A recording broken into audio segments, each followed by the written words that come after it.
nation, under God, indivisible, with liberty and justice for all.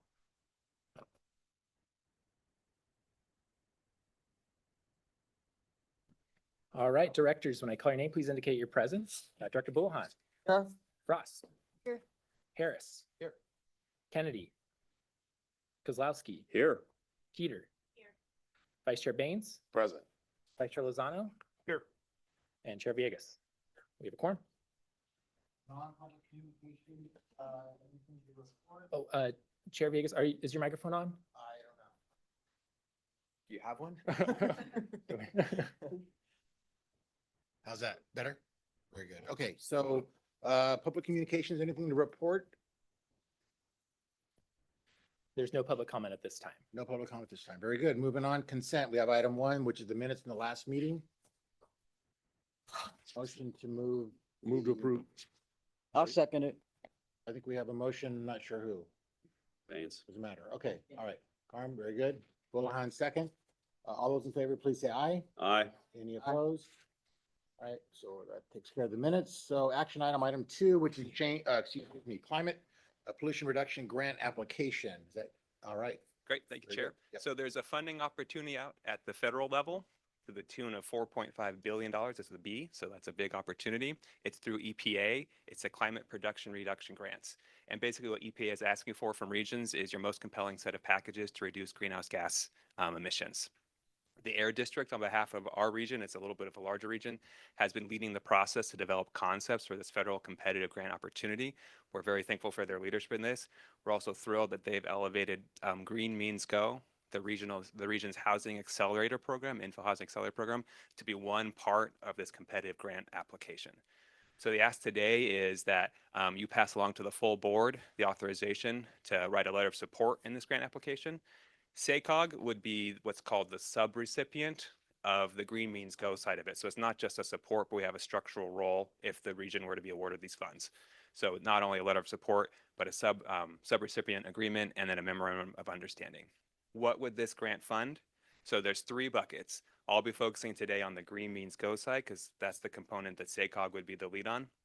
The Green Means Go would be accelerating housing in our green zones, the areas all of the local cities and counties have adopted that have housing opportunities but face key barriers. It's going to be paired with transportation investments in mobility and charging infrastructure, and then finally working land and carbon farming so that the region's working lands, basically the 3 strategies complement each other for a collective or unified greenhouse gas reduction strategy. So those are the 3 areas. Now delving into the Green Means Go side, or the part that SACOG would be the lead on. It's the same type of projects that we've been hitting on in Green Means Go. It's the backbone infrastructure that's really a key barrier to get more housing and more development in green zones. So things like sewer, water, stormwater, so the wet utilities and the dry utilities. We've heard through Green Means Go, we've heard from the development community, we've heard from the housing community. This is really a key barrier that needs to be addressed before developers can come in and make development and housing pencil in those corridors. So we've been running a process that's sort of been underneath this larger Air District process to come forward with a set of projects within Green Means Go.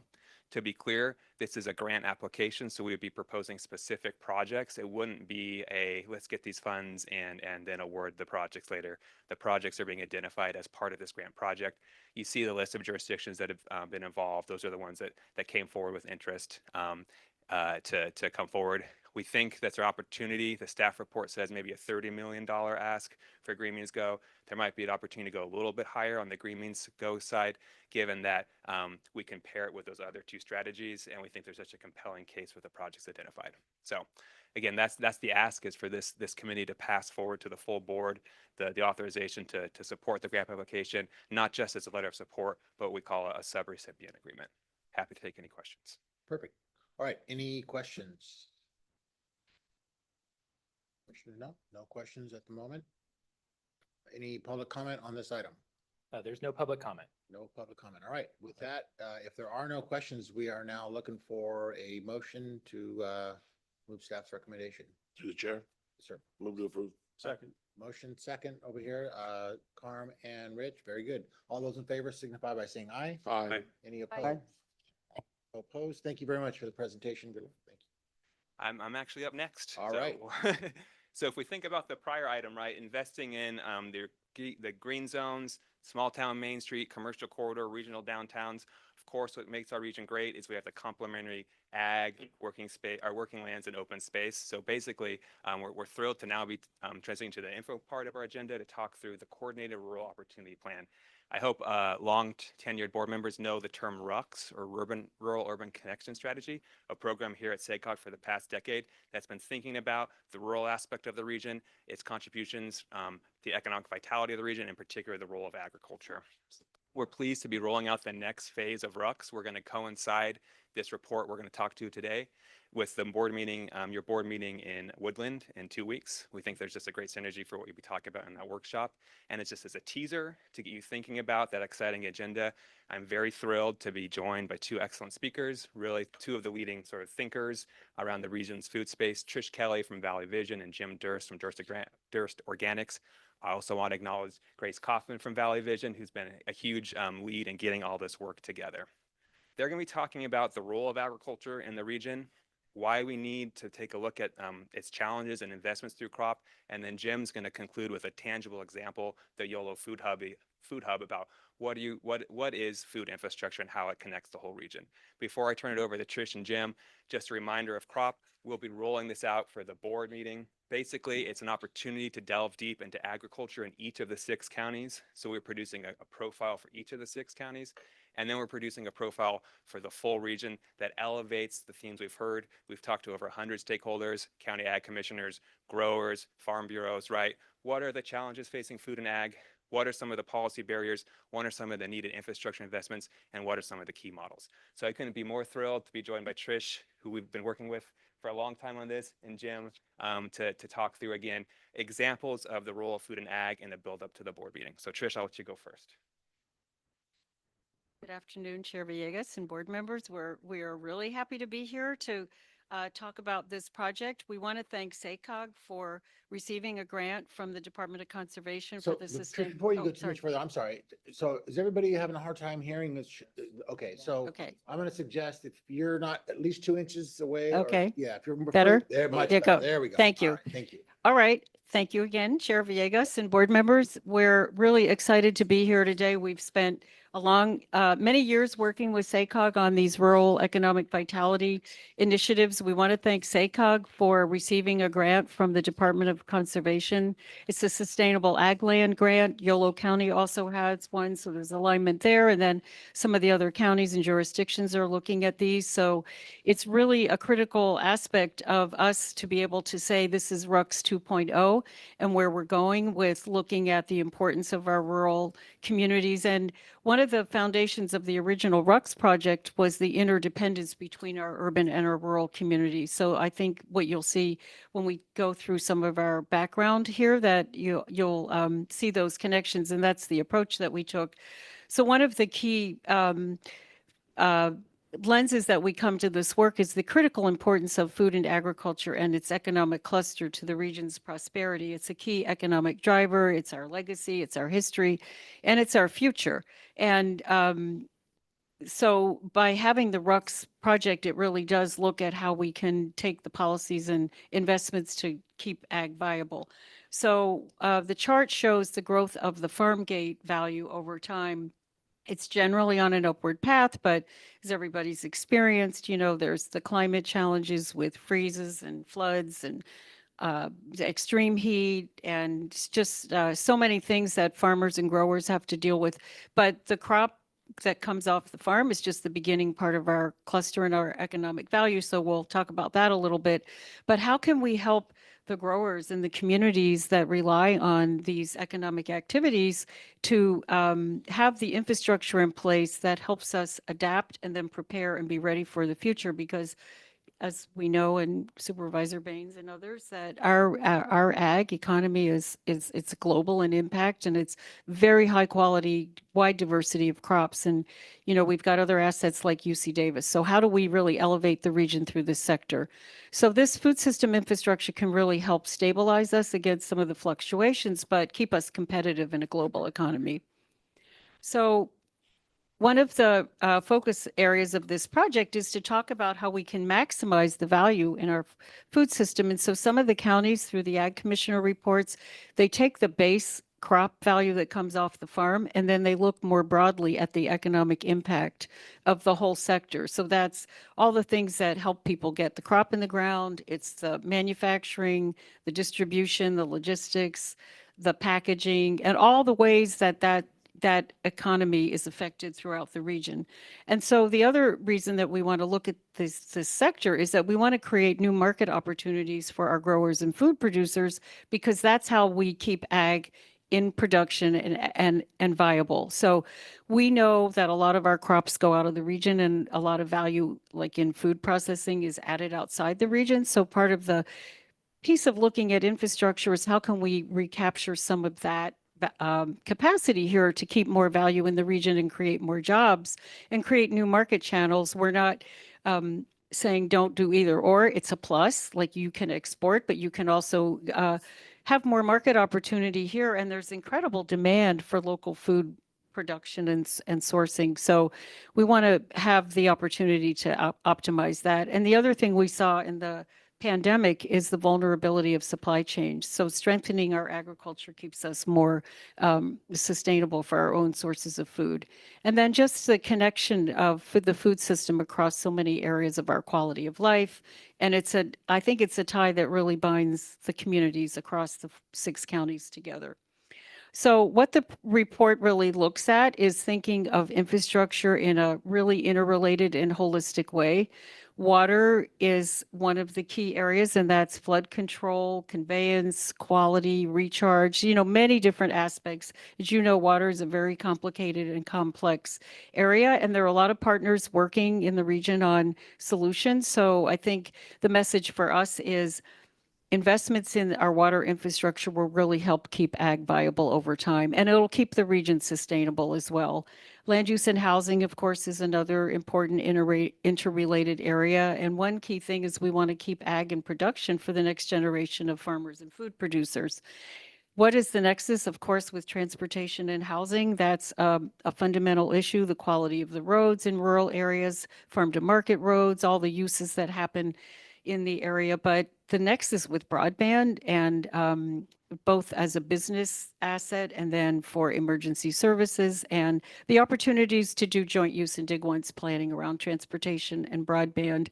And then more broadly, food system and governance it's the context of how we're all working. And some of our food system infrastructure is things like central kitchens, like Supervisor Kennedy promoted in Sacramento County, that gave schools the opportunity to purchase more locally from our growers. And so institutional procurement, letting our schools and hospitals buy more from our food producers is a good economic driver, but we need things like food hubs that connect these markets, and that's what Jim is going to talk about.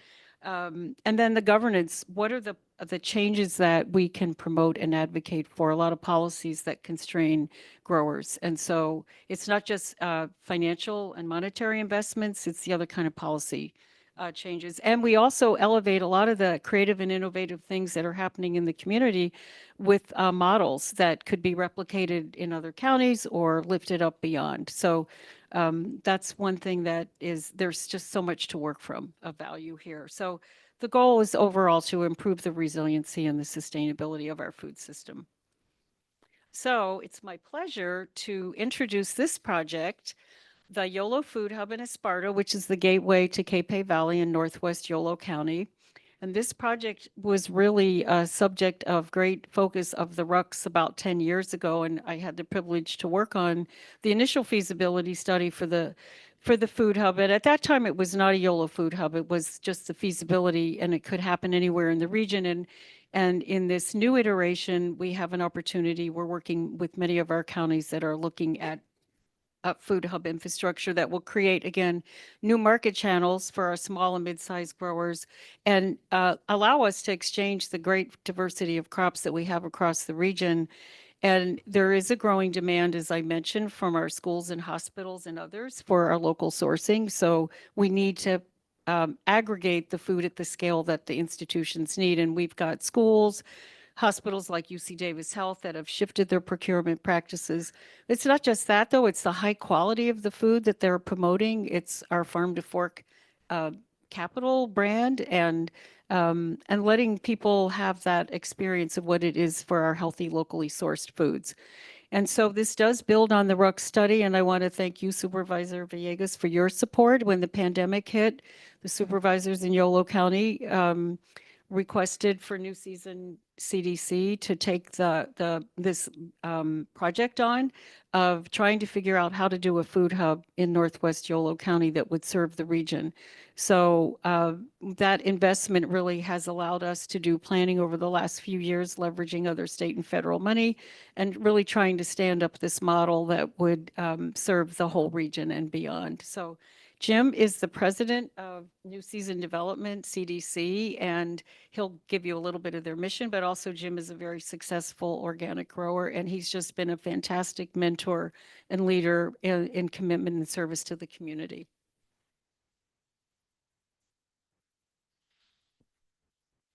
Thank you, and good afternoon to everybody.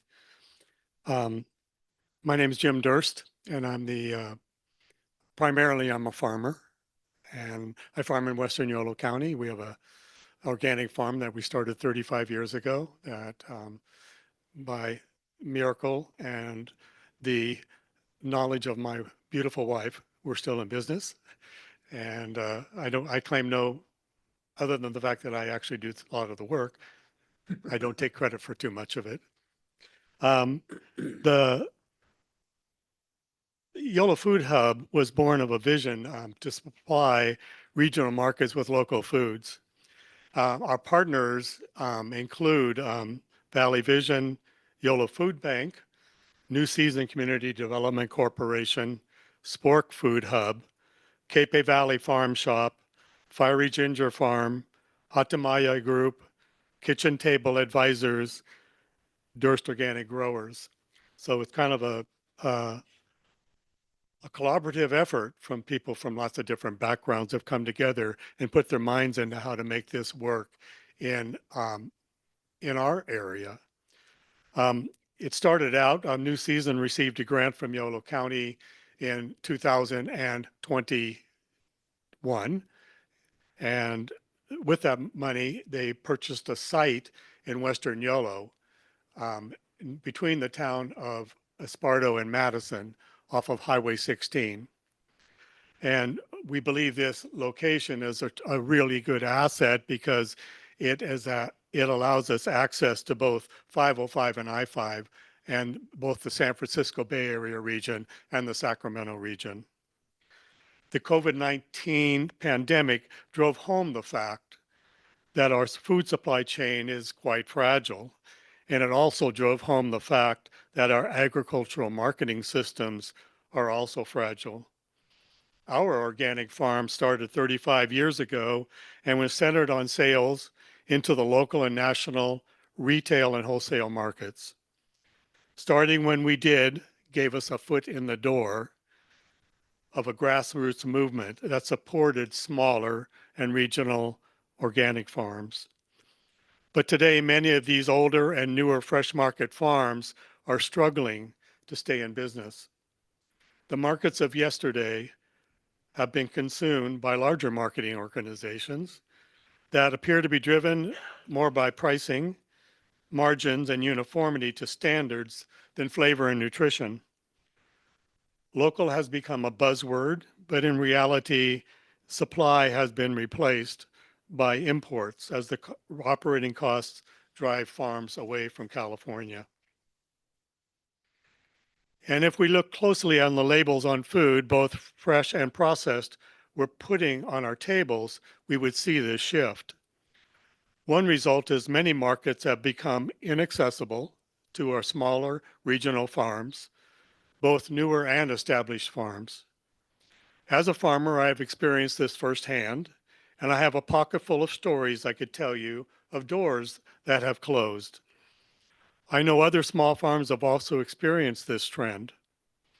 Currently, schools, universities, hospitals, jails, and other civil service agencies are under mandates to buy from and support local farms.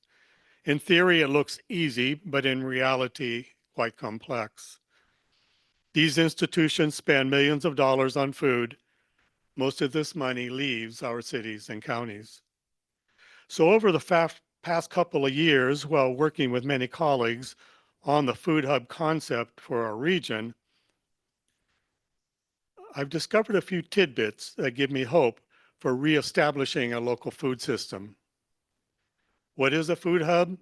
A food hub, as we are defining it, is an aggregation, fresh cut, and processing center that would take the plethora of farm produce grown in our region and make it available to local and regional markets, both as a fresh and a value-added product. The food hub would be able to market into the food service industry that is seeking both local and fresh cut. Schools, hospitals, prisons, wholesale, and many other food service customers. The food hub would grow this market for local producers. Many schools and hospitals are already working on mandates to buy local, but this is sometimes a daunting task. Food hubs, I believe, can streamline this process and be the intermediary. Food hubs can be a cooperative effort, sharing facilities, trucking, business infrastructure, markets, and even labor in an effort that can help manage costs. Farmers cannot grow everything, and I can tell you this from experience, because diversity is very expensive. But when you bring lots of growers to the table and they solidify their diversity, you then have a menu that you can offer out to the community that has lots of different items on it. Food hubs can support our food banks, offering items that may have gone to waste. The food hub can offer small or beginning farmers resources such as pre-cooling, packaging and packaging support, refrigeration services, and transportation. Over 30 years or 35 years, we've built a lot of this infrastructure into our own farm. And it takes a lot of dollars and it takes a lot of time. And it's something that a lot of smaller farms don't have access to. But it's the tipping point between having access to markets and not having access to markets. Why would a farmer be interested? Network partners believe the food hub concept is right for development. No pun intended. Growers, buyers, and consumers working together can counter national and international trends on a local level. Food hubs growing, selling, handling, and processing the bounty of our agricultural heritage can have a direct impact on rural economic health and the economic health of our greater region. How does it work? It's hard to see up there on that, how it might work. That it's basically a coming together, bringing food from our farms into a central location or a central sales point, and being able to redistribute that out into the greater community, both San Francisco and the Sacramento region. There's a huge market out here that is being served with foods that are coming from outside of our area. And why does it not make sense for us to capture that market for our own local farms and circulate those dollars around here and provide an economic foundation for a continued agriculture? In our surveys done 2 years ago, 50 farms replied from Yolo, Sacramento, Solano, Yuba, Sacramento, and Placer, and Lake counties. That was a 65% reply rate. And rural communities in all our counties are crying out for resources that would help them rebuild their local economies. How many people, members around here, have rural communities in your constituency that used to be thriving little towns that have basically been boarded up or been developed for housing? The food hub concept can be that stimulus. This type of economic opportunity and development helps farm producers, helps local economies, creates jobs, keeps dollars circulating in our communities and counties, paying wages and taxes, and creating wealth. The food hub will be a regional asset to all growers. As you can see from the architectural renderings, this project will be forward-thinking with roots in the past, present, and future. Yolo County is a lead partner in this project. We welcome all SACOG members on board. Whenever I drive by a citrus orchard where the fruit has fallen onto the ground or a vegetable field left unharvested, I feel a little pang of regret that our culture has lost something of value to both the grower and the consumer. Thank you. Thanks, Jim. And so what Jim talked about, right, is one example that we're trying to elevate in this crop study. And then just as a reminder of infrastructure that can come in support of the rural ag economy, but also how that infrastructure supports the broader food system, which is both urban, suburban, and rural. So hopefully that was just an illustrative example of more that you'll be talking about at your board meeting in Woodland, right? You'll be doing an ag tour in the morning. We'll be releasing this crop report as part of that, and you'll also hear another presentation from another food system partner, the Center for Landscape Learning. So thank you, Jim. Thank you, Trish. And of course, any questions the committee may have for our speakers. Through the chair. Yep, very good. Yeah, Absolutely. sorry. Trish, great presentation. I have a question for you, or a couple questions. The chart was, it was talking about farm gate values. Mhm. Obviously, you guys weren't considering walnuts. Yeah, everything is in there. So walnuts are, the trajectory is going the other direction, right? Yeah. So it's not reflected in that. Yes. Did, Supervisor, I'll say in the profiles, we do disaggregate the different crops and talk about some that have gone up and some have gone down, like walnuts. But So, by yeah. old reports, because in the last 2 years, I mean, they've Yeah. only received not even a quarter of what it costs to produce the Mhm. commodity. yes. Right? Wait, what commodities do you grow, or your organic? What commodities, what do you grow? We grow asparagus, tomatoes. Jim, if you could use the microphone, Squash. Jim, if you can use the Jim's mic. microphone. Yep, sorry. I'm sorry, I'm used to talking to employees. We grow asparagus, snap peas, tomatoes, winter squash, watermelon, and just a handful of a lot of other crops that all going to fresh market. Our markets right now are mostly, I would say we ship all over the United States, but we try to keep our stuff on the West Coast between LA and Seattle as the primarily. We started selling to Whole Foods when they had one store.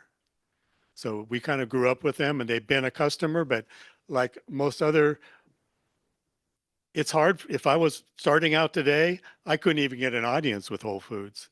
So how do you make these introductions when you're just a small entity speaking to a multinational? And then you mentioned something about farming close to housing. How does that work? I mean, farming in close proximity to housing, has that been a challenge for you, or? Farming and housing. You were comparing to, like, in some of our constituencies, that farming might be backed up right next to agriculture, might be backed up to housing, and that is, were you saying that there's been a You problem mean with the that? interface between the urban and the rural? Yes. And how does that affect us? Uh-huh. There's a few regulations we have to be in compliance with in doing that. I'm lucky in the sense that I'm an organic farmer. And so a lot of the materials that we use on our farm are non-toxic to people. And if I was growing commercially or conventional growing, I would definitely have more hoops that I have to jump through where that interface takes place. Because in Yolo County, we have a right to farm ordinance. So somebody can't come in and complain about your operation as long as you are in compliance with the local rules and laws. No, it makes totally makes sense. I farm as what I do by trade. We grow peaches, prunes, walnuts, almonds, pistachios, rice, and wheat in Sutter County and throughout the North State. But we deal with, unhappy neighbors, even though there is a right to farm, ordinance in the Yeah. communities, but And- I was just curious, thank you. And all those crops, walnuts, pistachios, peaches, they would all fit well into a food hub portfolio. And what I think what the food hub would like to do is take that to another step. And how do you take a walnut, which in the last couple of years, the price has been pretty darn low. How do you take that and elevate that price in a value added product that's produced locally and marketed locally? And Easy, you just crack it or shell it, right? Right? But put it in that's the one- way I eat them. No, but put it in a 1 pound little thing or a 2 pound little, do like that and put it in every kid's lunch bill. Yeah. Yeah. Yeah. Thank you. Thank you. All right, very good. All right. Any other comments or questions? Yes, ma'am. I have a question about the food hub. So do the small farmers come together under a contract where they agree to provide so much in a year, or is it, or have you gotten that far? I'm just curious about how the business side of it functions. Can you count on what's coming to the food hub, and does that impact the success of the food hub? The way there's two of our members are food hubs. One is Spork Food Hub out of Davis, and one is the Cape Valley Farm Shop out of Esparto. The way they work is they have members that they support who provide them with produce, and they try to move it into the marketplaces where it's appropriate. My concept of a food hub actually goes to the step where you do all your planning ahead of time. You do all your marketing so you know what you have and how much your markets want. And then you sit down with your growers and you say, come July, I need 10,000 cases of Roma tomatoes. How am I going to get that? And through your grower network, you begin to build up the base of supply that's going to meet your markets. Because the unfortunate thing about farming is you just can't go to the store and buy it and put it in. It takes 3 or 4 months to grow it and to get it where you want it to have. So it's harder to turn on a dime in a farming operation. I was part of a food hub type operation back in 1987, and it was called YoCal, and it was based first in Davis and then it was in Woodland. And basically it was an association of farmers who came together and tried to market their stuff collectively and share some of the expenses and to go after bigger markets. And it was actually it was a good concept. It was poorly run, but it was a good concept. And it kind of went the way of most poorly run things. It just kind of dissolved over time. But I think that with a good business plan and a good operating model, I think that concept, I think the time is ripe for it to come into being. And Yeah, it seems like as a farmer, you're not just, immersed in science. It's a lot of, you have to grow what you can sell. You can't just grow it and then not sell it. You have to have it if you make an agreement to deliver it. It's kind of seems like a stressful business, but I think I love your concept of the food hub, and I'm so excited about it. I think you're smart on the planning side of it. thank you. Yeah, I think it looks like a big ticket number. I'm a farmer. I'd look at $10 million to build this out. But I've spent more than that on building my own farm up, but I've done it over 20 years or 30 years. So to do it over, I think we got to look at this whole concept as something we grow into, not something we build and then try to figure out how to make it work. So, I It's always like a use, nonprofit. pardon? It's like a nonprofit. I think it's going to be a profit. Being a part of New Season, our job and our role in all this was just to do the facilities. Let's get the facilities bought. Let's get the grant money available to build it out the way it needs to, we envision it. And then at the same time, recruit the tenants.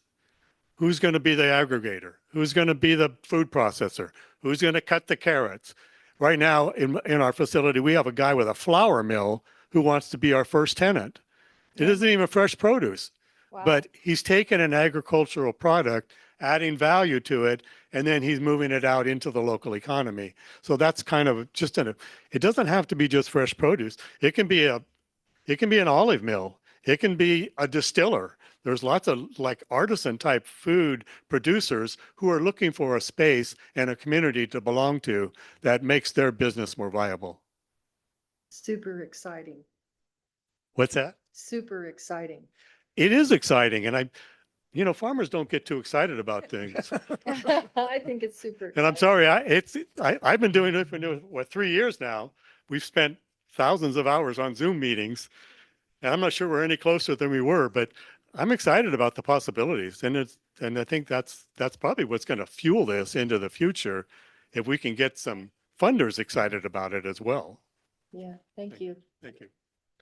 I have just sir. one Yeah. quick question, and I think it's about one of the slides that you had up earlier, which is the farm gate value of produce from our 6-county region. Yes. I've learned a way to use gate as a modifier that doesn't mean a bad thing. Thank you. That's progress. It's progress. But one of the slides you had, I think, identified one particular county and what the Mhm. farm gate value is, and then what the full value is. Mhm.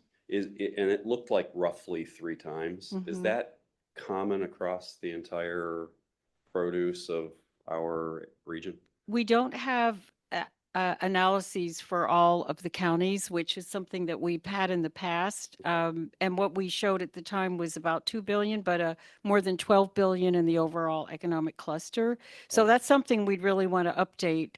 And each county has you need extra resources to do that crop plus, Okay. but it's telling the story, and those ag commissioners want to tell the story of the bigger impact. We've got agritourism impacts and all other kind of things that fall under this umbrella that are so important. Gotcha. Thank Would you. would it be a fair shorthand to say that it's at least 3 Yes. times Yes. the actual farm gate Yes, value? It Okay. would. Thank you. Very good. Yeah, thank you. And then last thing, lots of what you're describing with the food hub seems like a relatively conventional co-op. What is the really bottom line meaningful difference? Well, a co-op is one of the proposed governance models that we're looking at for Okay. the hub. And it's kind of like a best of a public and private sector model. So that's the operating model that we're looking at. We've done a lot of work with USDA and others to try to land on that. And it depends on where the partners are. Okay. But with co-ops, you do get a lot of benefits from the shared cost. But I want to say the other thing about a hub is it's that intermediary role. It provides a lot of support to both the consumers and your farmers. So it's not just a straight off transaction. There's a community like Jim mentioned too. Yeah. So The very exciting thing is the ability for it to act as an incubator for Mhm. small business farmers Yes. to get a toehold Yes. in the market. I think that's outstanding. I Thank you. think the point is that it's not just the business of farming, it's the business of selling your product. Right. So that's what a hub can help with. Thank you. Thank Yeah, you. absolutely. Yeah, thank you. Any other comments or questions? Well, I want to say, first of all, thank you both for being here. The term concept was thrown around at the beginning of the presentation, and that's exactly what it was. And we, in Yolo County, had very limited opportunities, certainly financially, to sort of infuse some capital into the project. It was still a concept when we did that. We took a little bit of risk, but at the end of the day, at the end of your presentation, your excitement about it is exactly what we were excited about to begin with. And we know that the small farmers in these volatile markets are struggling. And so to the extent that we can help create that incubator space so that we don't lose, I know Mary Kimball can tell you exactly what the average age of the farmer is right now and how the prospects of us losing that workforce overnight, if we're not careful, is very real. And so thank you for what you're doing. We're going to be a partner all the way through this, and hopefully at some point when it's up and going in a more real way, we can go back and see it. So thank you again. Thank you, Oscar. Thank you, guys. Yep. All right. If there's nothing else with that, I don't see any slips to speak on this item, right? Chair, for the record, there's no public comment. on There this is no item. public comment. Very good. Okay, so we're still on time. That's item 3. Item 4 is the blueprint housing product type demand trends. That one's also set for about 30 minutes. Welcome. Welcome back, I should say. Yeah. All right. Good afternoon, members of the board. My name is Zach Miller. I am the program manager for the 2025 Blueprint. And so we have two Blueprint specific presentations for you here today. One, the housing product type demand trends that you'll hear right after I speak, and then the phase 1 outreach and engagement efforts. So I want to frame these two presentations up a little bit and give you a bit of context in terms of where we've been, where we're at now, and where we're going with these two specific items. So the plan really began to get shaped through decisions that were made by the board back in 2022, which included two key items in the context of these two presentations you'll hear. So one was adopting of the growth projections for the plan. So the board adopted these projections, these growth projections back in 2022. And so within the plan, there are two primary years to note. One, 2035, obviously that's associated with our greenhouse gas reduction goal. And then the horizon year of the plan being 2050. Then another very important board action that was taken was adopting of the triple bottom line framework, or the three strategic goals centered around equity, economy, and the environment, or the 3 E's. So the triple bottom line framework was adopted really to establish a strong foundation for the plan and to build the plan upon. So the plan is going to be guided by this triple bottom line policy framework, which will shape the analysis, board discussions, recommendations throughout the development of the blueprint. And also, it's important to note here that it also helped guide the outreach and engagement, the phase 1 outreach and engagement efforts that were conducted. So two big work products that were completed in 2023. So obviously you've heard several presentations at this point on the pathway efforts that were undertaken in 2023. So this was really a tool to compare a wide range of different futures for the region. And this effort was undertaken as a tool to help the board better understand how the land use and transportation decisions we make affect our future and the ability of the region to achieve our regional goals around the triple bottom line. And then finally, throughout 2023, SACOG staff led an extensive outreach and engagement effort that Hannah, SACOG staff, will be presenting here in the second presentation. So in terms of where we're at, so out of the Pathways effort and subsequent presentations to the board and committees, we heard questions surrounding the demand for different types of housing within the region.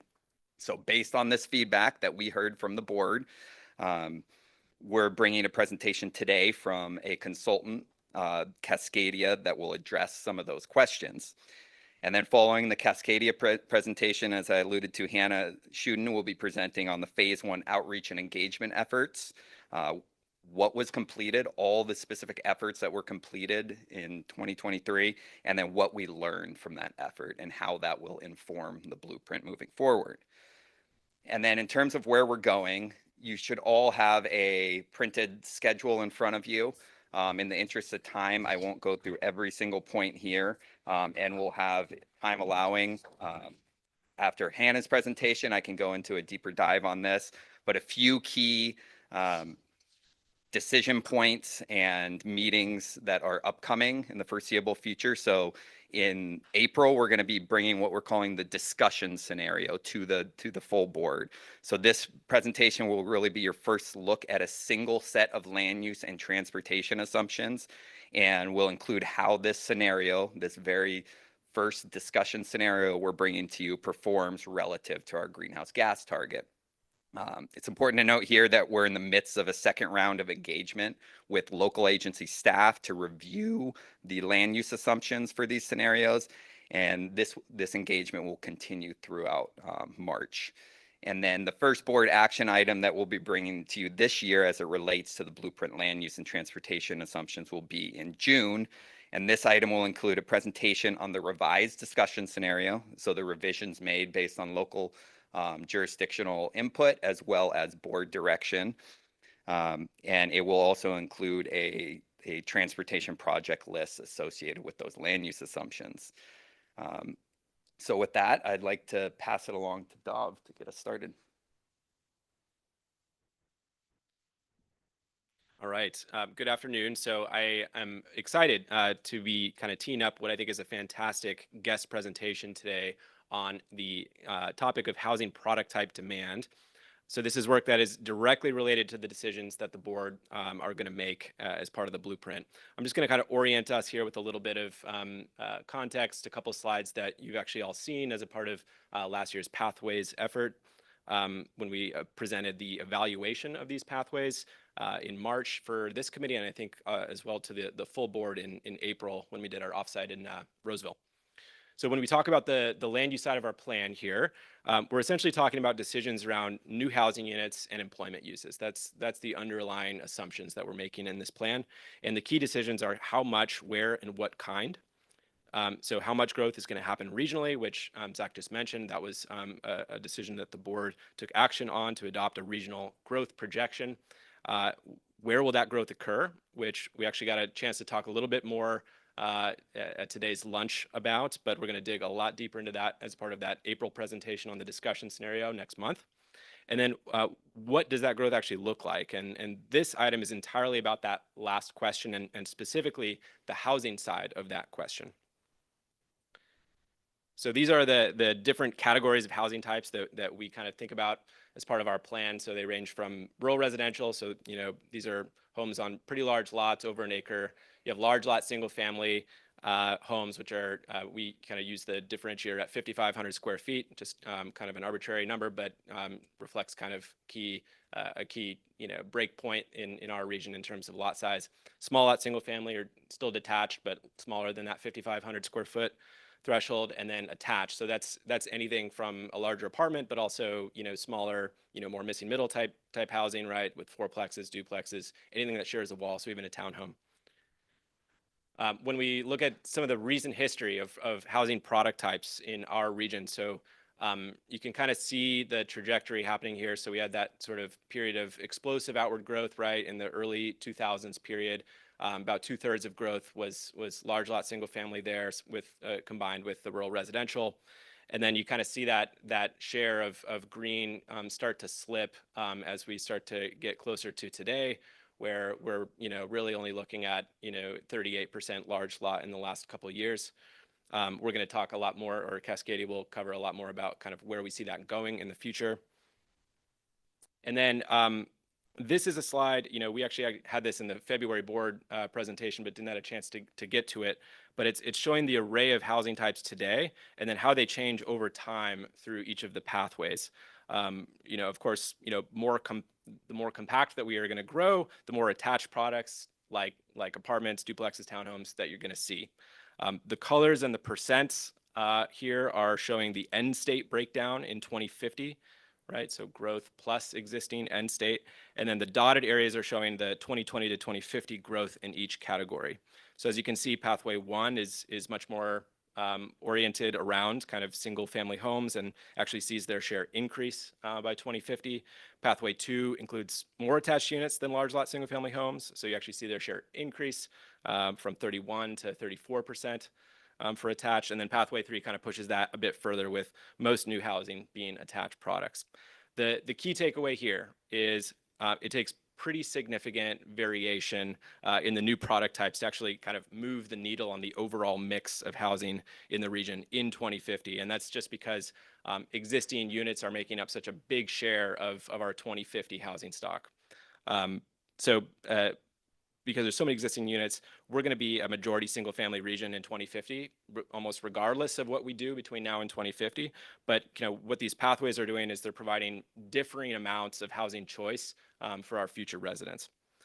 So when we presented, I think Zach alluded to this, but we presented this material back in March of April of last year at that meeting in Roseville. You know, exploring the underlying demand for these different housing product types was a big topic of conversation.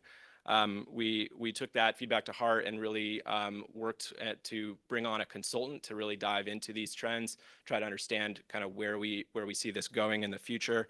So that's Cascadia Partners. They're going to dive into this question as part of this presentation today. They've been working over the last year on this project, and I think I'll stop there and hand it over to the Cascadia team. Okay, thank you, Dolph. My name is Rachel Cotton. I'm a senior associate at Cascadia Partners. And as mentioned, we are the consultants that were retained to analyze housing product type trends and preferences in the 6-county SACOG region. And the purpose of this analysis is to help SACOG better understand these trends and kind of future looking forecast in terms of some preferences, and for the purpose of informing the blueprint work. So there are 3 components to the project, which is in process. We've completed a peer cities analysis, and I'll talk a little bit more about that today in this presentation. We've also done some emerging trends research, and still to come is some regional housing policy research. Next slide. And we want to make sure that everybody is on the same page. We have certain terms that we repeat throughout the slides, and we felt like it was important to provide definitions of what we mean when we say certain things, so that that's all clear to everybody. When we say SACOG region, that's the full 6-county region, and some of our data sets were provided for that geography. We also use the Sacramento Metropolitan Statistical Area, the MSA, which is the 4-county group without Yuba and Sutter counties. So that's an important differentiation. When we say multifamily housing, we are talking about 5 or more attached housing units. And when we say attached housing, in the realm of attached versus multifamily housing is 2 different things. We're talking about 4 or fewer attached units. We also talk about cost burden, and the technical definition of cost burden is when a household is spending at least 30% of their income on housing. Severe cost burden is when a household is spending at least half of their income on housing. Next slide. So we have pulled lots of data, and we'll highlight some of it for you today. And we have done our best to achieve consistency with the data, but some of the data is only available at certain geographies. So for the slides where we're presenting data, each of them has in the top right-hand corner a little legend that explains which geography very clearly that we're talking about. So we have some national survey data where you'll see the little purple square. When we're talking about the full 6-county region, you'll see the black SACOG region key. When we're talking about the MSA, so the 4-county metropolitan statistical area, that's the MSA, and then City of Sacramento is labeled as such, so that it's clear, you know, when we're moving from data set to data set, what exactly are we talking about? Next slide. And so as part of this analysis, we looked, working with staff, we identified some peer regions for the sake of comparison. And these were chosen based on growth trends and housing costs. And so some of the peers, at the top, we have within California, peers in San Diego, Riverside regions. Those are high growth, high cost regions. We also compared to outside of California, Denver, which is also high growth, high cost. We have 2 high growth, lower cost regions, Salt Lake and San Antonio. And then we have a low growth, low cost region, Kansas City. And the purpose of this is really just to have a spectrum to compare to and to try to tease out, you know, why are certain things happening? What are the trends? And what are some of the key differences between these regions? Next slide.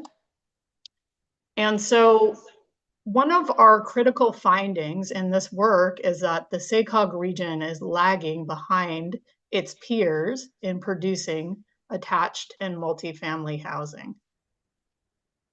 Next slide. I'll talk a little bit more about what we're seeing and how we came to that conclusion.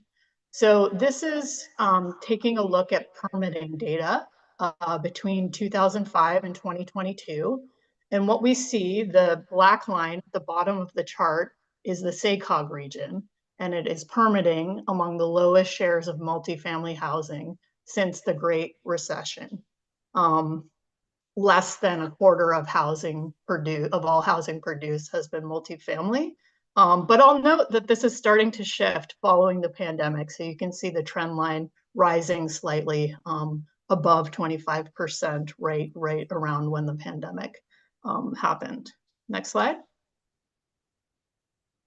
And so when we pull out a different way of looking at this, on this chart, the gray bars are what was happening in 2005 in terms of the share of housing stock that was attached and multifamily housing. And the blue bars are 2022. So what is happening in other peers is that there's a little bit of a upward trend in terms of more attached and multifamily housing as a share of total in 2022. The SACOG region is the exception here.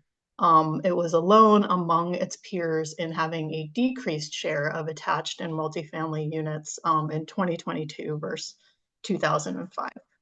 Next slide. And so why does this matter? What does this impact? Well, prolonged underproduction of multifamily has taken a toll on the region's housing market. And we've pulled some additional data to explain that. So compared to its peers, what we see happening here is the SACOG region had the highest increase in severe renter cost burden. In that same period where we took a look at share of attached and multifamily housing, 2005 versus 2022, what we see is that there's been more than 3 times the national average increase in severe renter cost burden. So that's households paying at least half of their income for rent over the period. And that is one impact of limited production of these attached and multifamily types of housing. Next slide.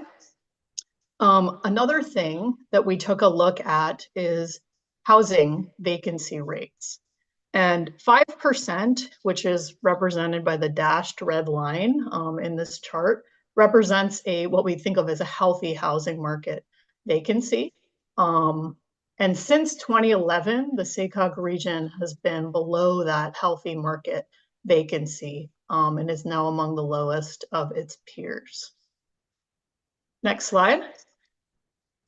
And when we take a look at home ownership and affordability, we see that only around 1/3 of households in the SACOG region could afford the mortgage for an average home in 2022. And so what's happening, vacancy is directly related to supply and demand. So the less supply there is of something, the more that it costs. And that's bearing out in terms of the data points we're seeing, both for renters and homeowners in the region. Next slide. And so we were interested in digging more into, is it something in the region in terms of preferences that's different? What's happening in terms of consumer preferences, what types of housing people want? And we found that if you ask renters and younger generations, their answer is majority would say multifamily and attached housing. So we wanted to dig into that data a little bit more. And so hopefully this is familiar to the group, but this is from the Valley Vision poll. And what we find when we look through this data is it really depends on who you ask.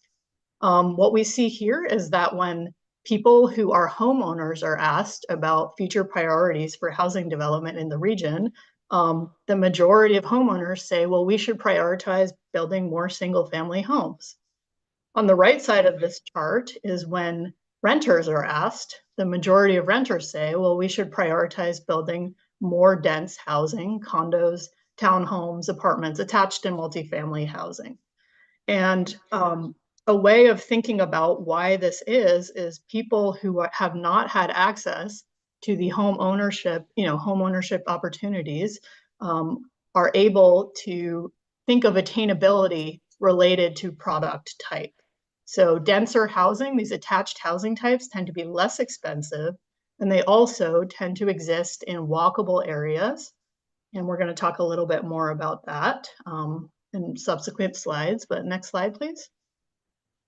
We took another survey sort of saying the same thing, but in a slightly different way. This is some Zillow polling data. And here, divided again between homeowners and renters. On the top chart, we see this was a question about, do you support plex, duplex, and triplex housing in residential neighborhoods? And here we see among homeowners, Sacramento among all of these different regions was toward the bottom third of this data in terms of homeowner support, but still close to 3/4 of homeowners said, yes, they do support duplex and triplex housing in residential neighborhoods. On the bottom are renters, and you can see Sacramento is toward the end of the chart. So close to 90% of renters in the region, when asked within the MSA, are saying that they support attached and plexed housing. Next slide. We also find that younger generations are willing to make some trade-offs, accept some trade-offs for smaller homes that are available in walkable areas. This is polling data divided up by generation. So we can see Gen Z, who is one of the younger generations, roughly ages 12 to 27 currently.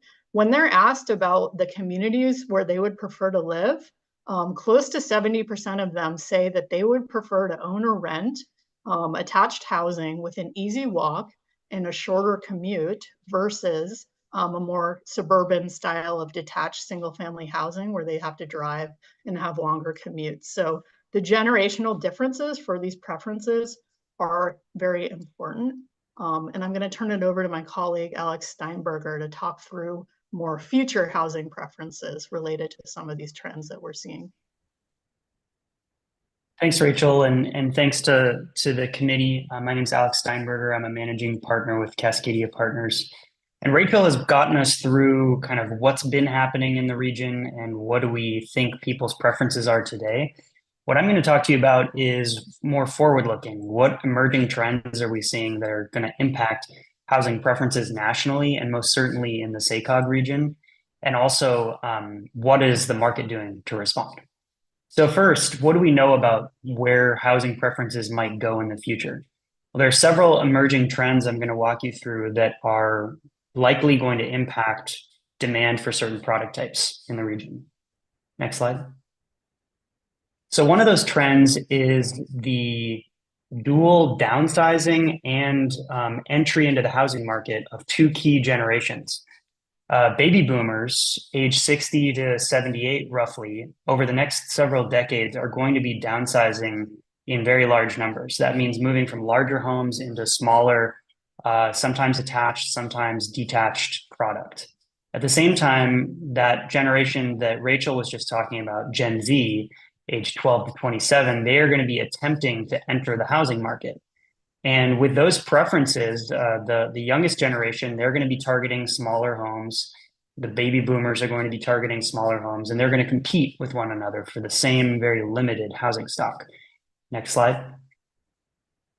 And if we look at this recent survey, we can see that this convergence of preferences is already starting to happen. On the left side of the chart, you see Gen Z homeowners and the median size of the homes that they purchased in 2023. And on the right side of the chart, you see the same thing for baby boomers and the silent generation, which is the generation above them. And what you see is that they both prefer smaller homes. And so what's likely to happen is you're going to see this face-off occur between older folks and younger folks. And anyone's guess who's going to win that face-off. It's likely that Gen Z, who don't have the benefit of having a lot of equity in their existing home, that they are going to be outcompeted for these homes. Next slide. Can I ask a question? And we're already seeing this effect in Sacramento, in the SACOG region. Sorry, is there a question? Hey, Alex, I think we have a Doug, question from the board. Yeah, could you return to please. the previous slide for just a moment? Is this a true reflection of preferences, or is it a reflection of the buying capacity of these different generations? And did you think on the disaggregate left some side- way to avoid that? Because I mean, On the left? Yeah, I mean, the Sorry, go ahead. passage from age 18 to age 57, which I have done very recently, I had progressively larger and more expensive houses going through that because my income and ability to buy a bigger, kind of silly, lavish house at this point was possible. So Yeah, that's a great point. Have you in some way, controlled for that? We are not able to control for it directly because we didn't conduct this survey research. This was done by the National Association of Realtors. But I think what you can infer from the right side of the chart, that is an expression of preference.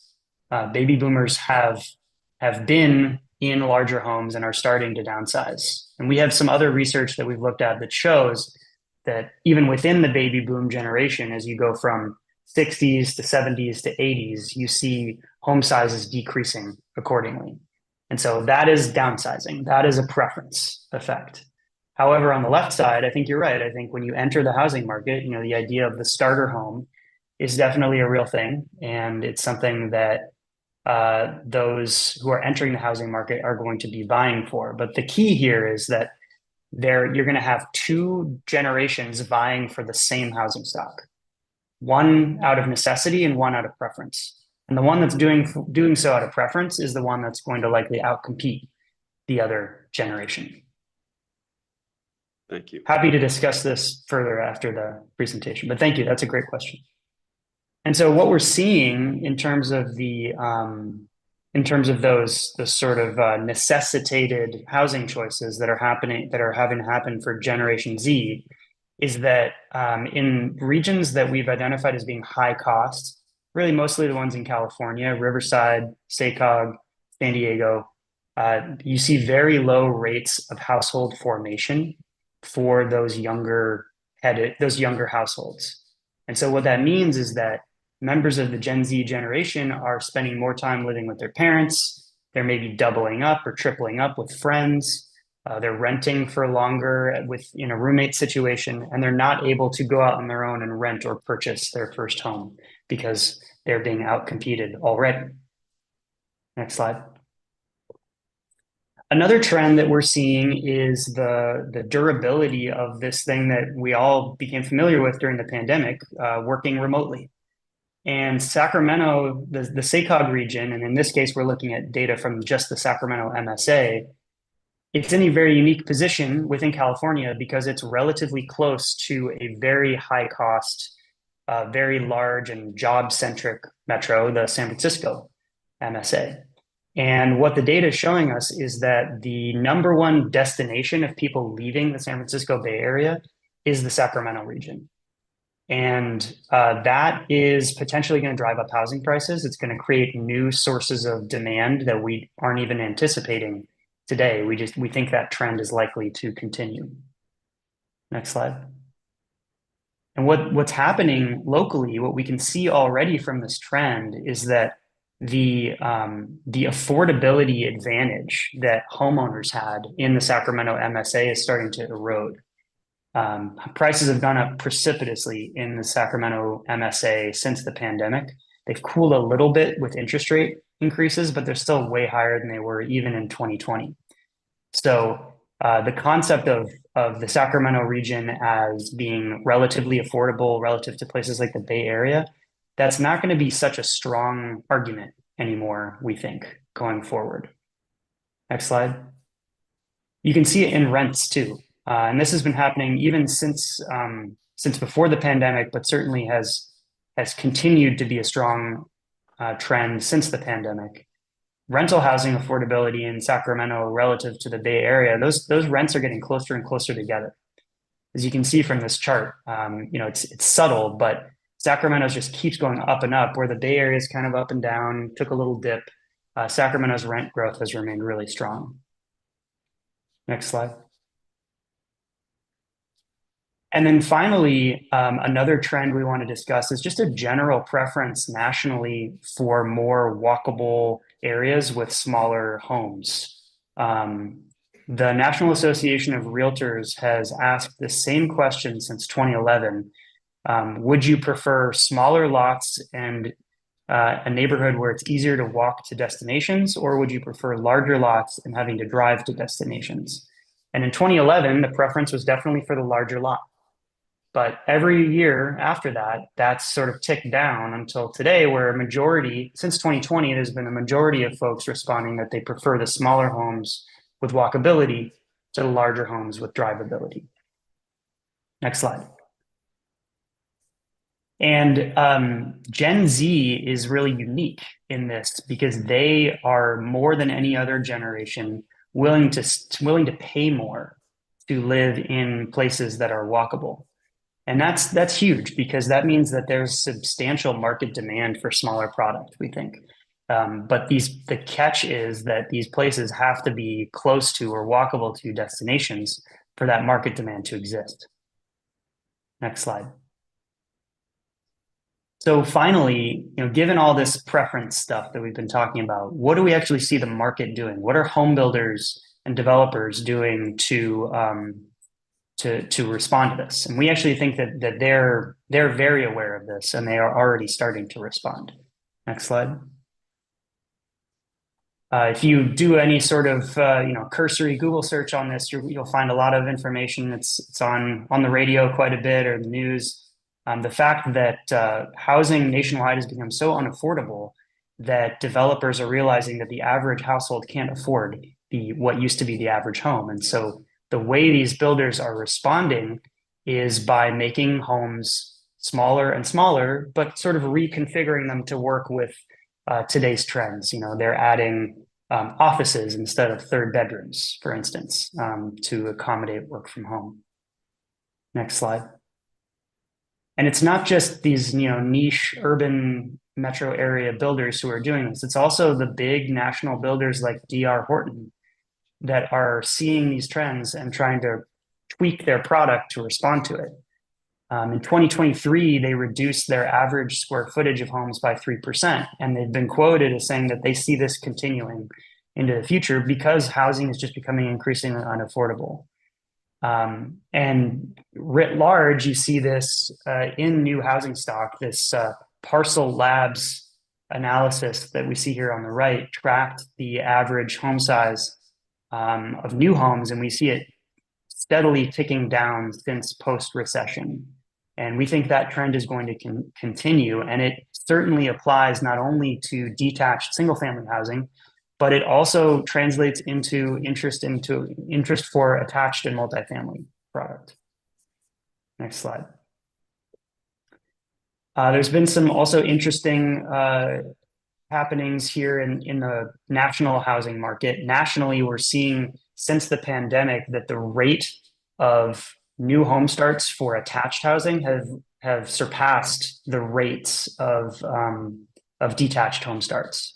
That's not to say that there's more attached housing being built than detached, but it just means that the increase in the share has flipped from more and more attached to more and more detached and more attached housing starts. Next slide. And we're starting to see some of this trickle down to the SACOG region. SACOG is not immune to these trends. You are currently seeing record multifamily construction, much more than even before the recession. So that's a really exciting trend that we're seeing, and we think it is also a response to these emerging trends that we've been talking about. Next slide. And just an example locally here, the city of Sacramento has seen a lot of increased housing production, likely due to some of the reforms that they've been doing to increase housing supply. Rents have actually come down in Sacramento,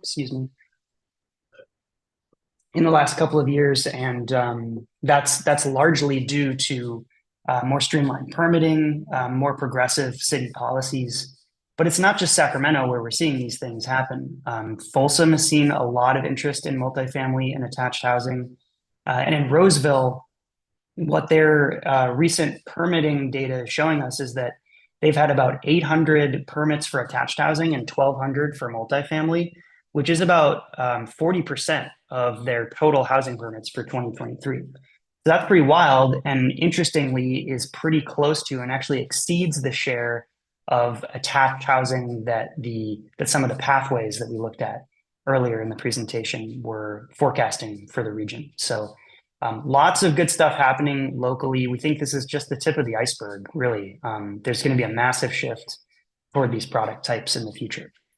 Next slide. So just to recap, as we showed you at the beginning of the presentation, if you look to the past, you'd have a very different impression than I just left you with, because SACOG has not been producing very much multifamily housing. And so it would be understandable to think that that would continue. But due to declining affordability and lack of supply, there is a lot of interest, especially among younger folks and renters into multifamily and attached housing. And there are also these big national trends we talked about: remote work, demographic shifts. Those are only going to increase the demand for multifamily and attached housing. And nationally, builders are already starting to respond. Even the big institutional builders like D.R. Horton are doing that. And the SACOG region is responding in kind with additional multifamily construction. And we're starting to see, like in Folsom, in Roseville, in Sacramento, increases in multifamily and attached housing production. So we hope that gives you some helpful context when you're considering the blueprint pathways.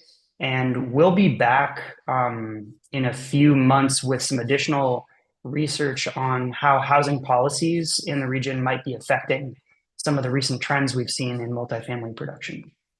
So with that, we'll open it up for any questions. Thank you. All right, very good. Thank you, Alex. All right, Rich, you got to jump in. Yeah, thank you to Cascadia and Alex for the presentation as well as SACOG staff. I just want to make a point here, and kind of going back to Director Kozlowski's point about the slide where we show that baby boomers and Gen Z are going to be competing for the same market. That may be true in a study, but at least from a perception of reality on my end, my community is probably 43% 55 and over, with a lot of young families as well. And I just don't see them competing for the same housing stock. We have active adult communities in our area, and they are selling like hotcakes to people downsizing from the region here. And so I don't know that the reality really is that they're both competing for the same housing stock. They may be competing for the same square footage or near the square footage of the same housing. But certainly I think that, at least from what I see, is that there are places where first-time Gen Z people can't live, that a lot of our baby boomers and Gen X even are moving into those communities. So although I understand the concept of this, I just wanted to point out that may not always be the case. And you look at places like Lincoln and Folsom and other places like that have these active adult communities. And I think that's a product that is desirable to a lot of people, but not everyone can live there. So we'll get right to you. Hang on one sec. So I just want to confirm there's no public comment on this item. Don't see any. There's no public comment. Very good. Okay, so we'll bring it back to the commissioners for further comments or questions. Carm, do you want to jump in? Sure. I guess a couple questions. But how does hear me up there? How does the increasing density reconcile with the greenhouse gas emissions? And then you guys looked at the correlation between density and housing prices? And if you guys researched our area, is there a place that actually exists that has affordable, walkable neighborhoods? And if so, where? Great questions. I'll try to get to those one at a time, and if any SACOG staff want to jump in, feel free. And I see Dav at the podium there. Would you like to respond, or would you like me to take this? I can start it off, and then maybe you can add a little color if Sure. you have anything. Yeah, I mean, I think so. So what we have seen from our modeling work is that more compact development patterns have better performance from a GHG perspective, right? This is an idea that we've talked about a lot with the board and through the pathways work. We saw that through in the board presentation. in February, right, where Pathway 3 had the best performance in terms of VMT specifically. From a geometry perspective, that necessitates a denser product type, right? It's difficult to have a more compact development pattern and facilitate all of those homes through large lot single family homes. So in that sense, there is a sort of GHG advantage in some ways to a more compact sort of distribution of, or a more like attached heavy like distribution of household growth, if that makes sense.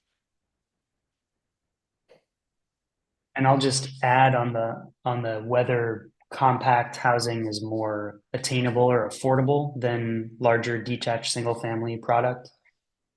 Great example, in the city of Portland, they recently made a bunch of reforms to allow duplexes and triplexes and quadplexes. And so it's been about 2 years since they did that. And so we're starting to see some of the stuff that's getting built there, and it's coming online at several $100,000 less than typical new home sales in the same area.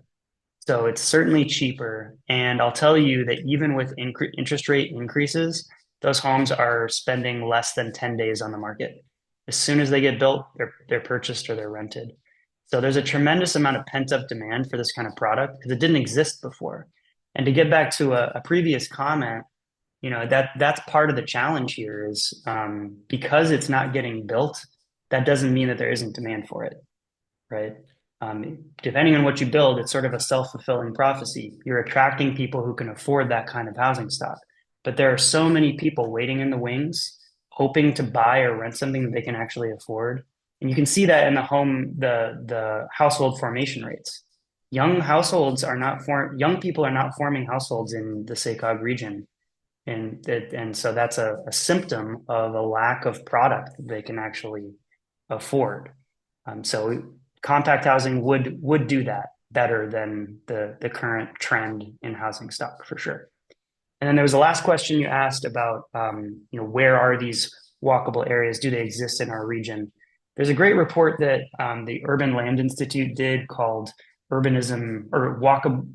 Gosh darn it, I'm going to forget the name of it, but we can have it sent out if you like. But it basically measures the amount of these walkable areas that a bunch of different regions have. And the SACOG region has relatively few compared to others, but that is also where the majority of development activity is concentrated. So it seems like they are in high demand, but you may need to focus your planning efforts where you invest in infrastructure, where you focus your planning efforts in creating more of those places so that there is actually market demand for denser housing. And if I may, Chair, just say one more thing. The developing communities across our region, and I didn't mean to suggest that the attached housing is only happening in infill areas. Well, that maybe is more true than not, but there is certainly attached product that is happening in our developing communities. And there's a couple really interesting examples in kind of developing communities that are maybe more in kind of the mid part of their life cycle. Folsom South of 50, I think is a very good example, right, where you actually are seeing some actual rezoning and policy change to increase the amount of land in that area that is dedicated towards multifamily, responding to both policy initiatives as well as demand. You also see very similar things happening in Sierra Vista, which is a specific plan happening in Roseville, where there's been changes that are happening kind of on the back end of the life cycle of that plan that have you started to see attached products become a bigger chunk of the stuff that's built in those areas. Yeah, I guess I just said that we don't have that type of a product in Yuba City. We have one. There's a higher density neighborhood called Heatherington. When you go visit, you can't visit anybody. You got to park your car about a half a mile away because even they're parked out on the streets. The community's a little different, right? Every household there, even though they probably have three or four cars or something. It's just that's what I was referring to, the greenhouse gas thing. Not like this, because our community is not walkable. So they're going to just take the old school mentality of having each individual having a car to a smaller area. But thanks for the Thanks for your comments. So quick time check, because we have one more item, about half hour's worth of work. We have probably time for a couple more comments or questions, and then we'll move on to the next item. My question is really asking for a tiny homework assignment for future. And that's the question, to follow up on Director Baines's question, which is the nexus between housing type and GHG emission assumptions feels more like the GHG assumptions are relative to the distance to employers, the distance to groceries, and the relative household income rather than the housing type that they live in. Because to your point, if Folsom were to rezone its entire south of 50 and we did the entirety of the 11,000 units that are planned for down there, and all we did was fill lots up with multifamily, but didn't have the grocery stores and the other activities that you could walk to, then everybody would just be living a regular suburban lifestyle and driving to Sacramento every day with their 3 cars. So I would like at some point in the future to peel that apart a little bit for the benefit of the board and the public, if you would, please. Absolutely. We'd be happy to come back. We can actually schedule a meeting with you directly, or we can come back to the full board and talk about that. I think it would be educational for everybody Yeah, to absolutely. understand the assumptions that underlie how housing type is related to GHG emissions, because that is the entire premise Yeah. of why we are having a discussion about pathway 1, pathway 2, and pathway 3. Yeah, and I guess the top line is that yes, you are absolutely correct that the VMT is really a figment of the spatial efficiency, the location in the region. It's not about the product type. But what we see is there's a connection between product type and location in terms of where those different product types are planned across the region. Our greenfields relative to infill areas tend to be more planned in your local plans as large lot single family than infill areas. And so that's what's driving that difference. The complexity. And if you're trying to see more commercial activity, retail and things like that, they follow rooftops. That's the old adage, right? And so the more people you have in an area, the more viable it is to have a grocery store and all the other things as well. Well understand by me and everybody that participates in ULI, but I think it would be worthwhile to have that discussion also here. As a baseline. It's a great point. Absolutely. Thank you. All right. Are there any other comments or questions on this item? Anything to wrap up, James? Are we good? So we're good? Okay. All right. Well, thank you, Alex, for the presentation. Thank you, Doc. Thank you, staff. So with that, Thank you. there's no action item needed, it's just information. So that'll take us to our final item. It's 3:00 now. Item 5 is Phase 1, 2025 Blueprint Outreach Results and Principles. Welcome. Good afternoon, directors. My name is Hannah Chudin. I'm the Blueprint Outreach Coordinator, and I'm moving faster than my own slides, so I'll give them a second. Okay, I am here today to talk about some of our outreach findings. We've spent months synthesizing this data and analyzing the feedback we collected during Phase 1 of Blueprint Outreach. And I'm here to discuss the 7 principles that have emerged from these findings. The purpose of these principles is really to inform the SACOG board and also staff to ensure that the policies, implementation strategies that we develop for the blueprint consider the needs and opinions of regional residents. Each principle is based upon the 6 county region's self-identified needs, challenges, and priorities as they relate to housing and transportation.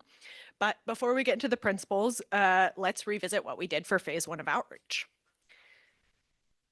Kicking us off, we partnered with Valley Vision on the Built Environment Poll. This was a scientifically administered poll with a panel size of about 3,000 regional residents.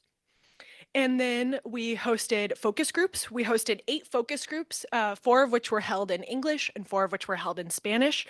And in total, we engaged about 69 residents who represented the 6 county region and also demographics like age, race, income, and years lived in the region.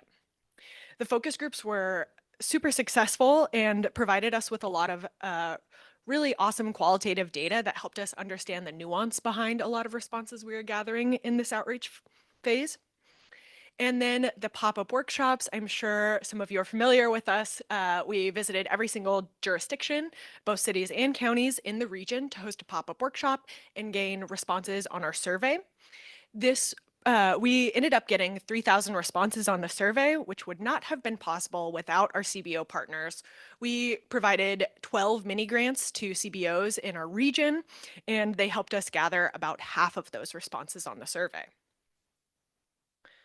And then the Blueprint Workshop. Hopefully you can all agree that this wasn't only a successful event, but also a very fun one. We engaged with about 300 elected officials, public agency staff, and community leaders from across the region. And some of the speakers were absolutely amazing. Absolutely. Some. Okay, and now I'm going to jump into a set of demographic data that we were able to collect. Starting with, on the left, we have who responded in the outreach results, and then who makes up the region from the US Census data. As you can see, pretty even representation across the board. Similar when we get to gender comparisons, pretty even across the board. Age comparisons, again, like I said, even across the board. I think it is interesting that the 35 and under group is active and participating a little bit more than represented in the region.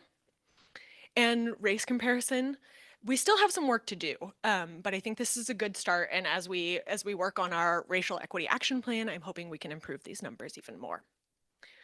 And income, once again, pretty even across the board.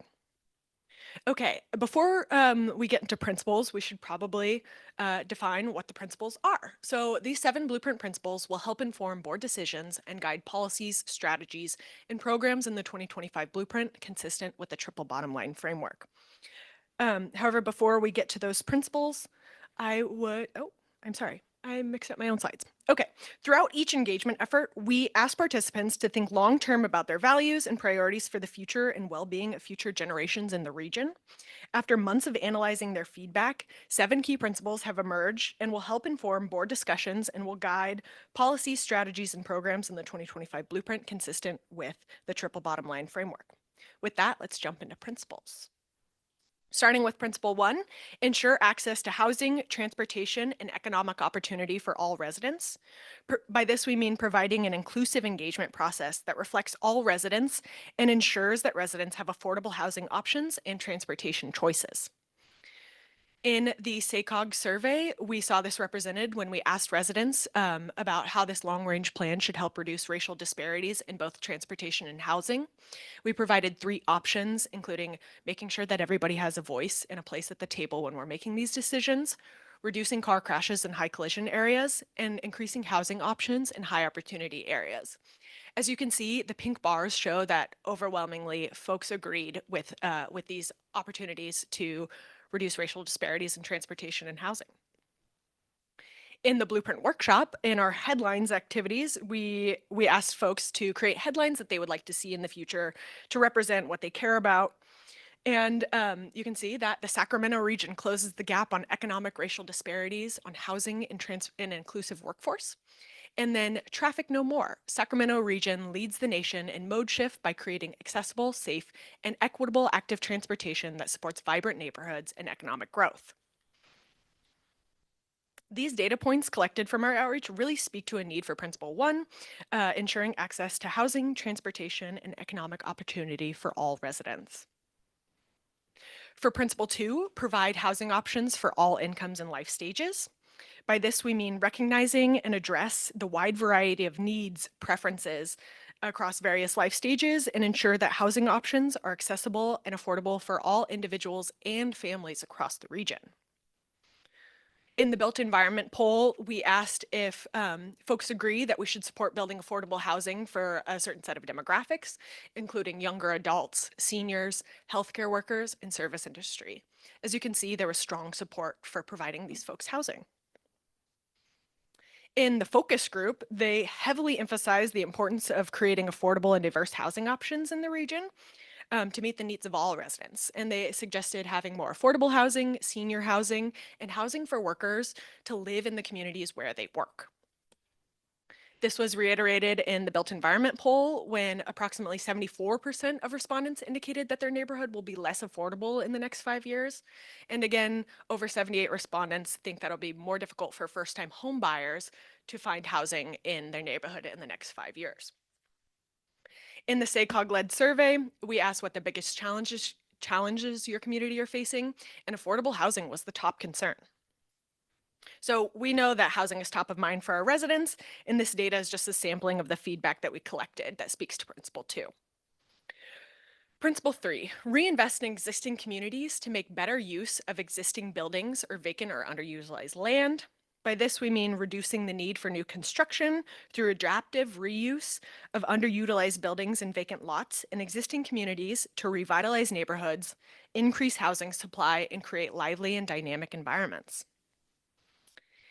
In the built environment, when we ask participants to think about the future of their neighborhood, we ask them to choose which statement they most agree with. And as you can see in the light blue, about 88% would rather prioritize reusing and revitalizing existing assets versus the 12% that would like to prioritize new construction.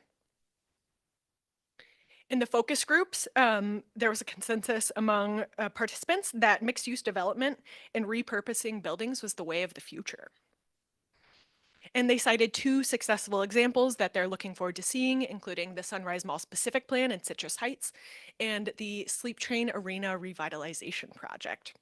They also would like to see something similar happen to some of the underutilized or old government buildings in downtown Sacramento, converted into something like affordable housing.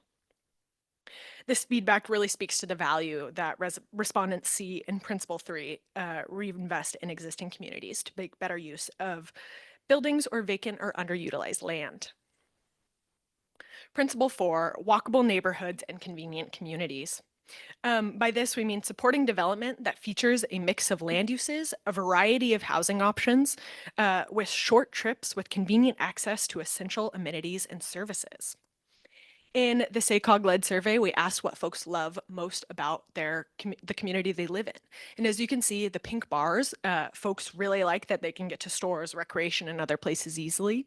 They like that they have easy access to the highway. They can walk and bike many places. It's close to where they work. It's affordable, and they have access to public transit.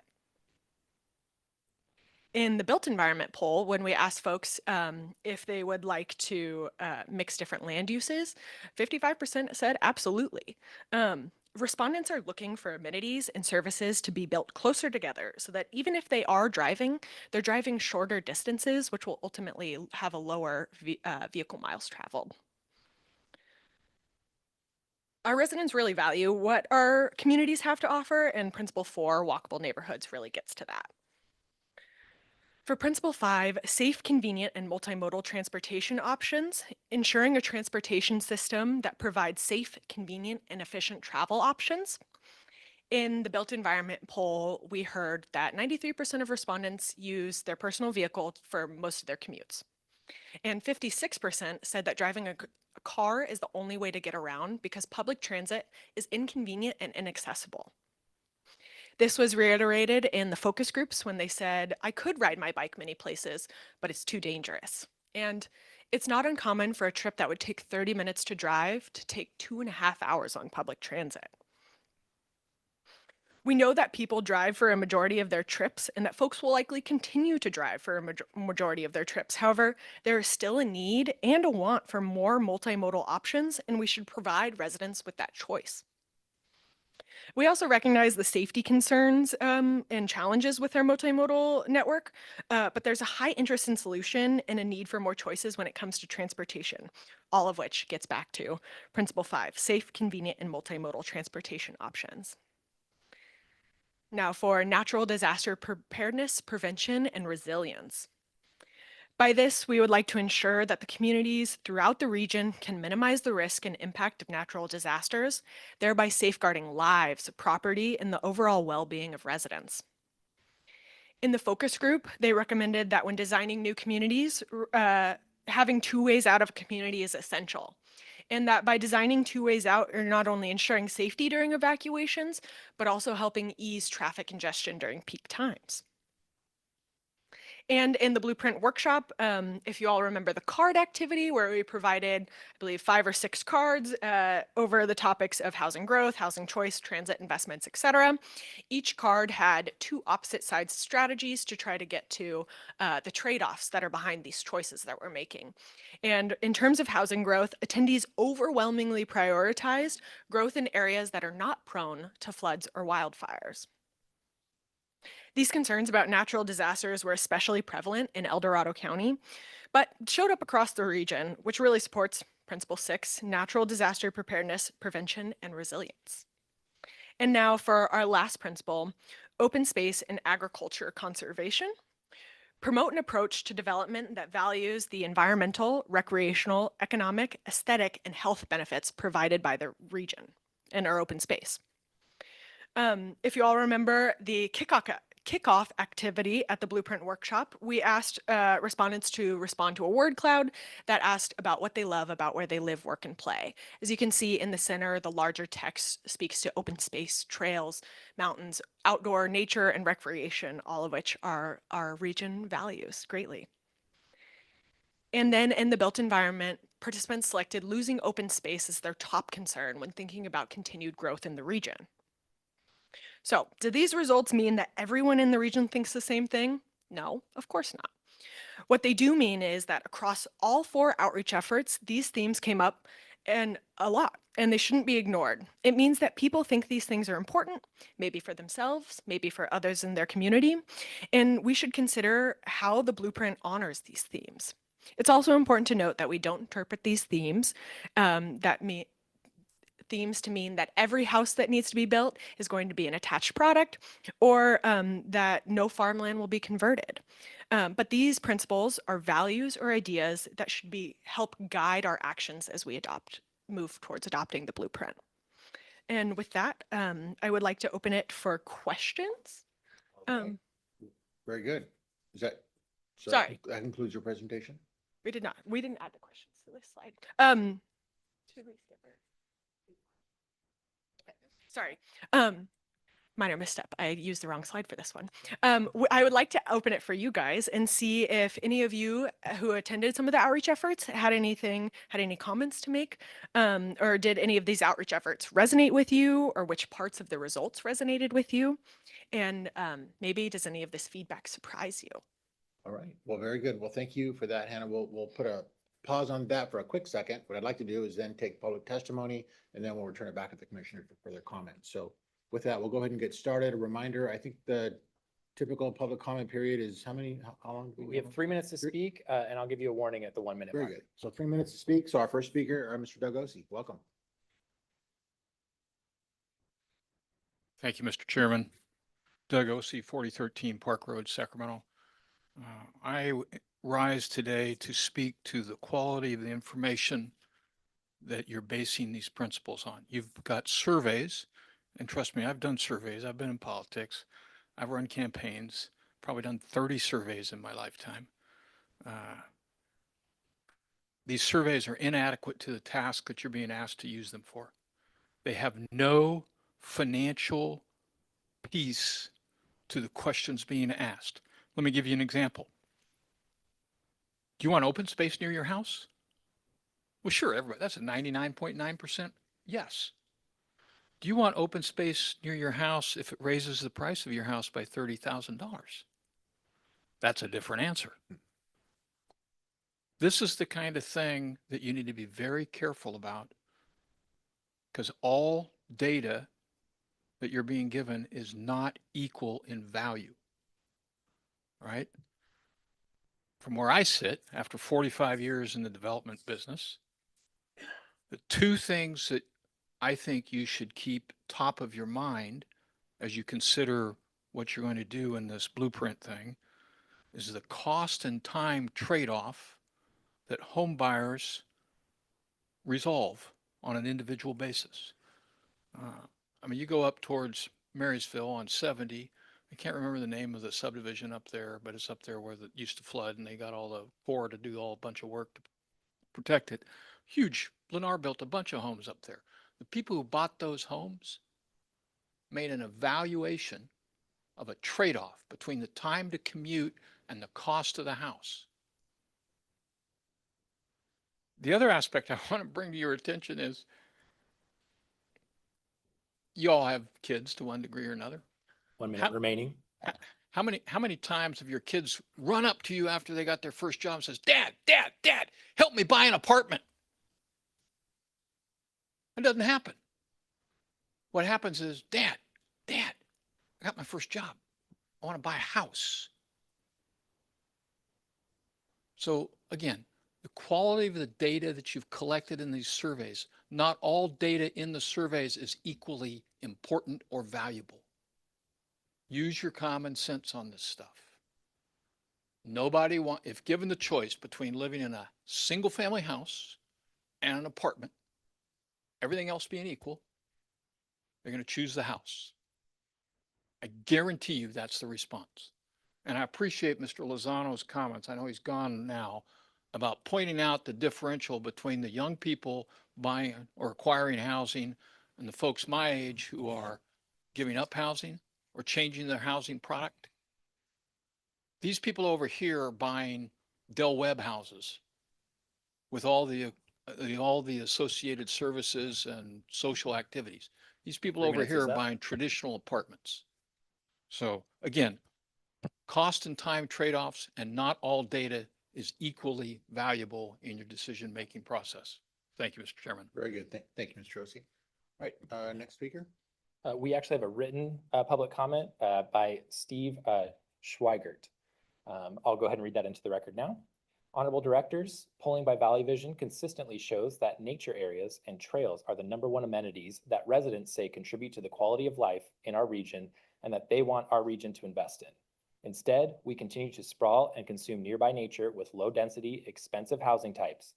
We need a blueprint that invests in existing communities where blight and vacant lots mar our urban fabric and beg for development with workforce housing that creates vitality.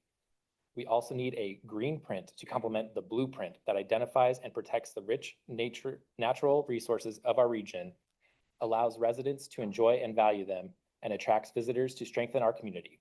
A coalition of land trusts, wildlife agencies, and environmental groups want to work on this green print and help protect the biodiversity of our area and speak up for nature. We will be coordinating with SACOG staff, would welcome an opportunity to make a presentation to your committee, and would also welcome your participation and support. All right, very good. Thank you, Robert. So any other comments? No other speakers? No other public comments. All right, so we'll go ahead and close that portion of the meeting out, bring it back to the commissioners for further comments, questions, or response to Hannah's sort of parting shot, which was thoughts or observations for those of us that participated and were part of the discussion over the course of the last year and a half or so. Anybody want to jump in? I'll simply say, first of all, thank you for the presentation. While I only had the opportunity to participate in the Folsom focus group work, there was a lot of people there.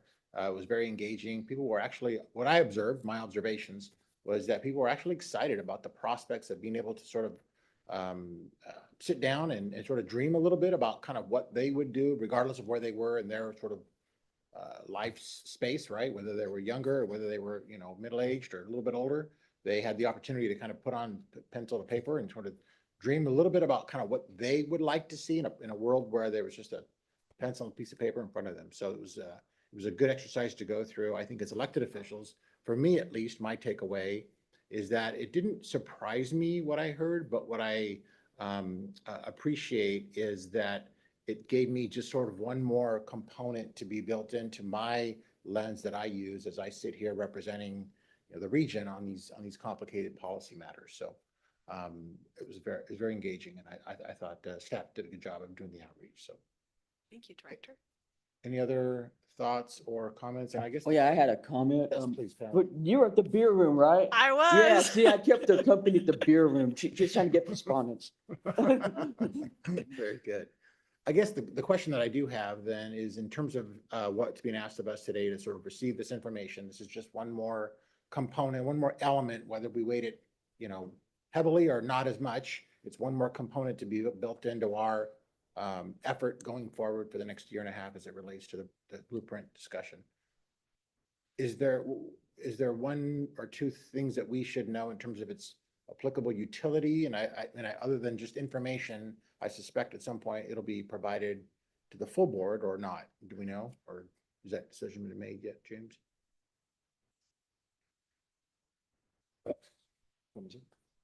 Yeah, so I believe there is there's a full kind of a comprehensive outreach report of all of this that we're going to be assembling. And then I think this is all going to end up going to the board at some point as well. This particular presentation is also going to all three policy Yeah. committees. Yeah. Oh, okay. I think I knew that, but I wasn't sure. I just wanted to ask. Okay, all right. So that's the utility. Yeah, and then to one of your questions, you're right on. This is just one data point of many that will be used to inform the plan.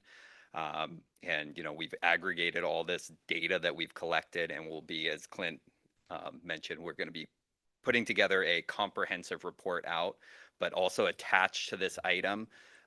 There were 4 separate reports of each of those kind of primary outreach and engagement efforts that were done, and the kind of final reports associated with that kind of rolls up a lot of the data in those 4 individual reports, and then the comprehensive report will take all 4 and kind of combine them into one. In terms of any action comment, we'd like you to take a look at the actual principle as well as the principle descriptions that are in the slide deck. And just get back to us with any comments, changes, any insights you may have, and we'd be more than happy to, talk through some of those different comments and concerns. Very good. Okay. Well, thank you so much. Seeing no other comments or, yes, ma'am. I would like to see in the future kind of a statistic historically on the average income versus the average home over the past decades. Because I don't think a lot of people understand the crisis. Like, we need to see that historically people's yearly salary paid for your home, and it's 4 times the cost now. So there is a huge gap there that, just for information, might be nice. Okay. Yep, very good. Good comment. All right. Thank you for that. And seeing no others, our next meeting is Thursday, April 4th. Yes, sir. James. Just to wrap up, Chair Villegas. So I know some of you were at the lunch, and so you got all this, but we had a nice opportunity over lunch to go back through all of your questions that you raised through the February cycle. You've gone through the timeline, and so you sort of, I think we're trying to be really clear here. You've got decision points coming up in June and in the fall. So this is a plan that the board will endorse.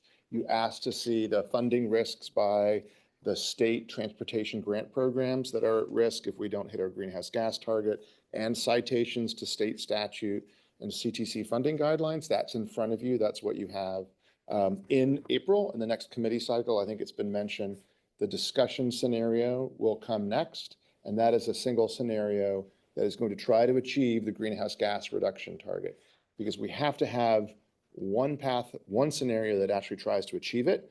Even if we fail to hit it, we've got to have at least one scenario to achieve it. So that's a discussion scenario just for discussion through the April cycle. And then again, the actions will come in June and the actions will come in the fall. So more to come. Yep. So we're scheduled to wrap up in about 4 minutes. I guess I would just ask one question, James. You have to have an answer. But it just seems like as we move our way through the series of sort of milestone steps in this schedule that you gave us, and we have multiple committees. Some of the committees are hearing one thing. Several of the committees are hearing the same thing, just so that the same information is being distributed and shared amongst the other committees. In the lunchtime presentation today, I heard some questions that seemed as though it was still, there were concerns or questions around milestone decisions that the full board has already made.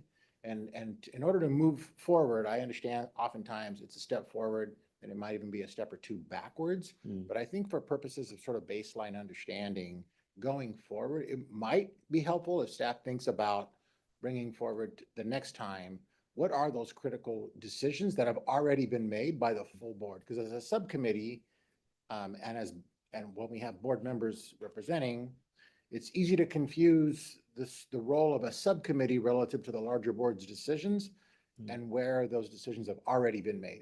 And I raised that because I'm one of the newer members on the SACOG board, and I've already heard multiple questions around areas of the numbers of the 278,000 units. Yep. That decision's already been made. Yep. Questions around the programmatic EIR, that's in statute law, that's a non-starter for us. Right. Questions around the GHG 19%. Sounds like that decision has already been embraced and adopted. I don't think that's controversial. So, and then the fact that there were questions around how much money are we talking about? Do we want to lose that money? Yeah.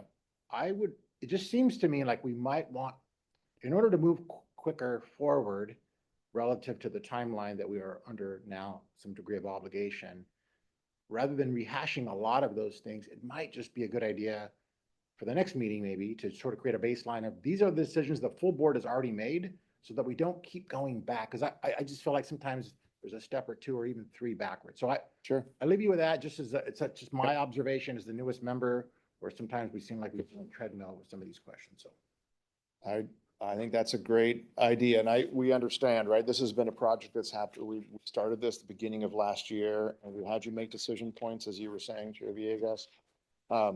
So I think we could absolutely do that. Here's, like sort of moving through the timeline, right? Here's what you've already taken action on. Here's where we are now. Here's what's coming up.